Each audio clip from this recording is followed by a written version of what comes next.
प्यारे दर्शकों, आज का वाक्य आपके लिए बहुत ही ज़्यादा खास और बेहद ही दिलचस्प होने वाला है।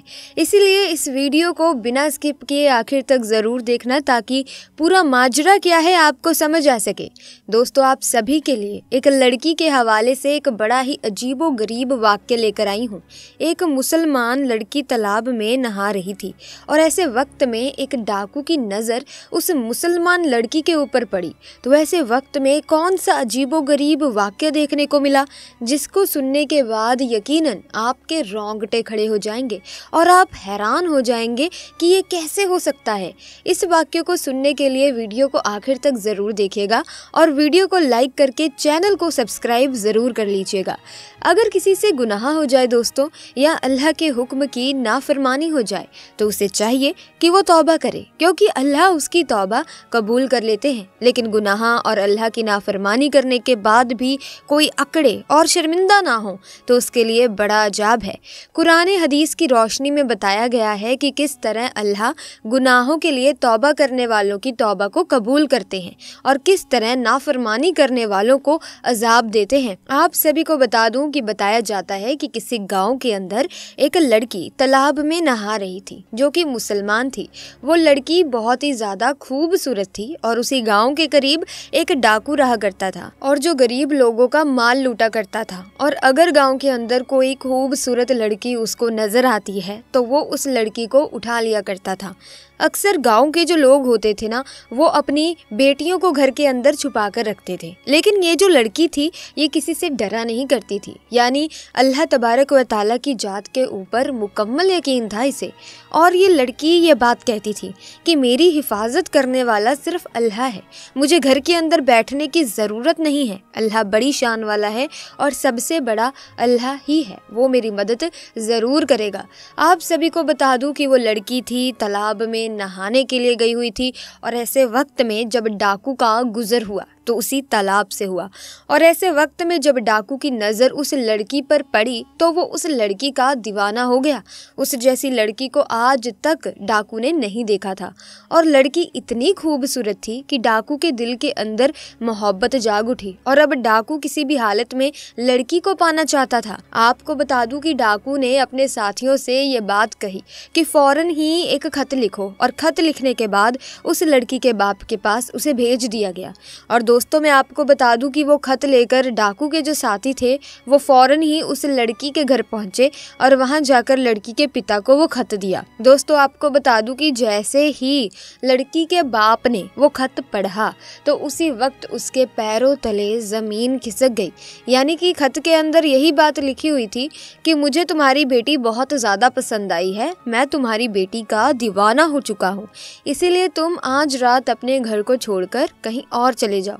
मैं आज रात तुम्हारे घर आऊँगा और तुम्हारी बेटी के साथ रात गुजारूंगा, यानी तुम्हारी बेटी के साथ गुनाह करूंगा। और साथ में ये भी लिखा हुआ था कि अगर तुम छोड़कर नहीं गए तो ऐसे वक्त में मैं तुम्हारे खानदान वालों को कत्ल कर दूंगा। प्यारे दोस्तों, बाप ने जब ऐसी बात सुनी तो उसकी आंखों में आंसू आ गए और वो सोचने लगे कि अब मैं करूं तो क्या करूं। मेरे प्यारे दोस्तों, अब मैं आप सभी को बता दूं कि ऐसे वक्त में उसके दिल में ये बात आई कि हमारे गांव में एक सरदार है, ये हमेशा से हम लोगों की मदद करता रहा है, तो क्यों ना इस बार भी जाकर उससे मदद मांगी जाए। तो आप सभी को बता दूं कि वो फौरन ही, यानी कि जो उस लड़की का बाप था, उस गांव के सरदार के पास जाकर उसने अपनी बात रखी। ऐसे वक्त में जो गांव का सरदार था वो भी ये बात कहने लगा कि मैं इस मामले में तुम्हारी मदद नहीं कर सकता, क्योंकि वो डाकू है और बड़ा ही खतरनाक है, और मैं अगर ऐसे वक्त में तुम्हारी मदद करूंगा तो वो मेरे खानदान को भी कत्ल कर देगा और मेरी भी एक नौजवान बेटी है, अगर उसकी नज़र उसके ऊपर पड़ गई तो यकीनन वो उसको भी नहीं छोड़ेगा। इसीलिए मैं हरगिज तुम्हारी इस मामले में मदद नहीं कर सकता, मुझे माफ़ कर दो। तो दोस्तों, ऐसे वक्त में जब वो लड़की घर पहुंची तो बाप ने सारा वाक्य उसे बताया कि आज तुम्हें दरिया में नहाते हुए उस डाकू ने देख लिया था और वो तुम्हारे साथ अब रात गुजारना चाहता है और उसने ये बात कही है कि अगर मैं यहाँ से घर छोड़कर नहीं गया तो ऐसे वक्त में वो हमारे तमाम खानदान वालों को कत्ल कर देगा।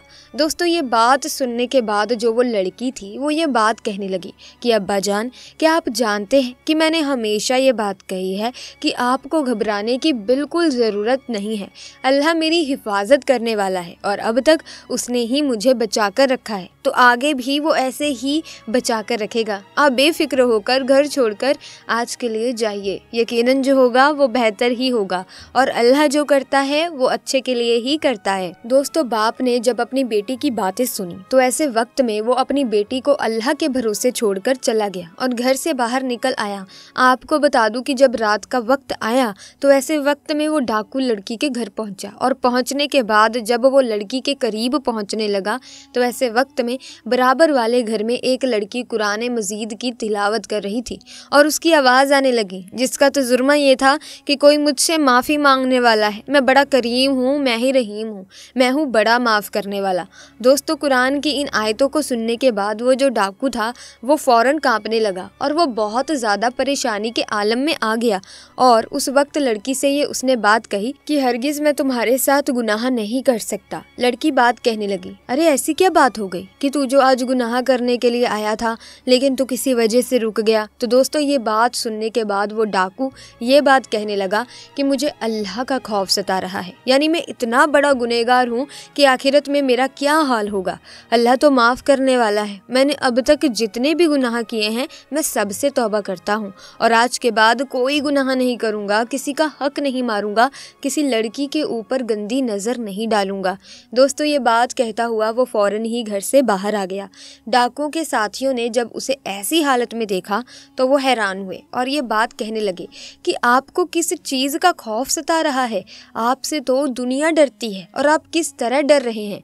तो उस वक्त वो डाकू कहने लगा कि मुझे किसी का खौफ नहीं है सिवाय अल्लाह तबारक व ताला के, जो बादशाहों का बादशाह है। मैंने आज सच्चे दिल से तौबा कर ली है क्योंकि मुझे मालूम हो चुका है कि अल्लाह बड़ा माफ़ करने वाला है, बड़े बड़े गुनाहों को माफ़ कर देता है, इसीलिए मैंने सच्ची तौबा कर ली है और आज के बाद मैं कभी भी किसी लड़की की तरफ गंदी नज़र नहीं डालूंगा और आज के बाद कभी किसी गरीब का हक नहीं मारूंगा। दोस्तों, इतना सोचने के बाद उसके दिल में ख्याल आने लगा कि अल्लाह तबारक व ताला मुझे क्यों माफ़ करेगा, मैंने तो गरीबों का हक लूटा है, तमाम जितने लोगों का मैंने हक लूटा है उन सब का सामान वापस कर देना चाहिए।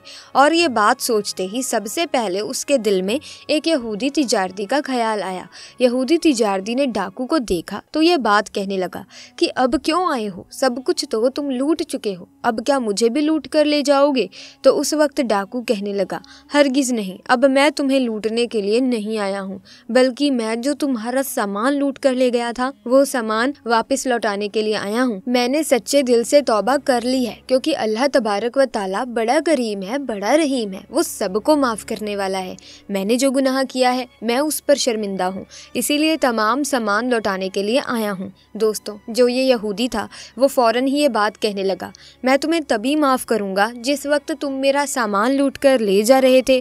तो डाकू कहने लगा, हाँ हाँ, मुझे बताओ कि वो कौन सी बात है जिससे तुम मुझे माफ़ कर सकते हो। दोस्तों, उसके बाद उस यहूदी ने यह बात कही कि सामने जो टोकरी रखी हुई है उसके अंदर जो सोने की अशरफियाँ रखी हुई हैं वो अशरफियाँ लेकर आ जाओ। तो दोस्तों, आपको बता दूं, वो जो डाकू था वो फ़ौरन ही उस टोकरी के पास गया और उस टोकरी के पास जाकर वो सोने की जो अशरफियाँ थी उसको लेकर आ गया। और दोस्तों, जैसे ही उस यहूदी ने सोने की अशरफियों को देखा तो ये बात कहने लगा कि मैं भी कलमा पढ़कर मुसलमान होना चाहता हूँ। ये बात सुनने के बाद जो डाकू था वो बड़ा ही हैरान हुआ कि भला ऐसी क्या बात हो गई कि तुम तो यहूदी हो, तुम क्यों मुसलमान होना चाहते हो, ऐसी क्या बात हो गई, मुझे भी बताओ। ऐसे वक्त में उस यहूदी ने कहा कि दरअसल आखिरी नबी यानी कि पैगंबर हज़रत मोहम्मद सल्लल्लाहु अलैहि वसल्लम ने इरशाद फरमाया था कि अगर किसी शख्स पे अल्लाह तबारक व ताला राज़ी हो जाए और उस वक्त सच्ची तौबा कर लेता है अगर वो शख्स, तो वो मिट्टी को भी अगर वो छू ले तो वो भी सोने की बन जाती है। दरअसल जिस टोकरी के अंदर तुम्हें सोने की अशरफियाँ लाने को मैंने कहा था उस टोकरी के अंदर एक भी अशरफिया नहीं थी। दरअसल उसके अंदर तो सांप रखा हुआ था और मैं तो ये जानना बताना चाहता था कि अगर तुम्हारी तौबा कबूल हो चुकी है तो वो जो सांप है वो सोने की अशरफियों में तब्दील हो जाएगा, और अगर तुम्हारी तौबा कबूल नहीं हुई तो ऐसे वक्त में वो सांप तुम्हें डस लेगा। लेकिन प्यारे आका हज़रत मोहम्मद सल्लल्लाहु अलैहि वसल्लम की बात बिल्कुल सही साबित हुई, यानी कि तुम यकीन के साथ उस टोकरी को उठाने के लिए गए थे और अब उसके अंदर अशरफियाँ हैं और अल्लाह तबारक व तआला ने तुम्हारी तौबा कबूल कर ली है, और अल्लाह नहीं चाहता था कि किसी भी तरीके से तुम्हें वो सांप नुकसान पहुंचा सके। अब इस चीज़ से अंदाज़ा हो चुका है कि अल्लाह तबारक व तआला ने तुम्हारे सारे गुनाहों को माफ़ कर दिया है, तुम्हारी तौबा को कबूल कर लिया है, इसीलिए मैं इस्लाम कबूल करना चाहता हूँ। तो दोस्तों, इस तरीके से एक यहूदी ने इस्लाम कबूल कर लिया। दोस्तों, जो सच्चे दिल से तौबा कर लेता है तो अल्लाह तबारक व तआला उसकी तौबा को ज़रूर कबूल कर लेता है और इसी तरीके से उसे माफ़ कर देता है। हर इंसान को चाहिए कि वो हर वक्त अपने गुनाहों की माफ़ी मांगता रहे, हर वक्त इस्तग़फ़ार करता रहे और नमाज की पाबंदी करता रहे। जो शख्स नमाज नहीं पढ़ता तो ऐसे शख्स की ज़िंदगी में बहुत मसले जो हैं, बहुत परेशानियां जो हैं वो आ जाती हैं, और जो नमाजी होता है और जो नमाजी होने के साथ साथ उसका दिल नरम हो जाता है और वो तकव्वुर से पाक हो जाता है और वो हसद और जलन से पाक होता है। वो किसी के बारे में कुछ गलत ख्याल नहीं रखता, वो सिर्फ अल्लाह की जात पर भरोसा रखता है। वो एक ऐसी ज़िंदगी गुजारता है जैसे एक अल्लाह का वली ज़िंदगी गुजारता है। वो तकलीफ़ देने वालों को भी दुआएं देता है। तो ऐसे इंसान के साथ अल्लाह तबारक व तआला की रहमत होती है और अल्लाह तबारक व तआला ऐसे इंसान को ही कामयाब करता है। तो याद रखें, हमेशा अच्छा सोचें और दोस्तों अपने बारे में भी अच्छा सोचें, दूसरों के बारे में भी अच्छा सोचें। तो ऐसे में आज की वीडियो में बस इतना ही। अगर आपको ये वाक्य बेहद अच्छा लगा है तो इस वीडियो को लाइक करें, शेयर करें, चैनल को सब्सक्राइब करके बेल आइकन को प्रेस कीजिए ताकि नए वीडियोस की अपडेट आपको मिलती रहे। आपका बहुत बहुत धन्यवाद।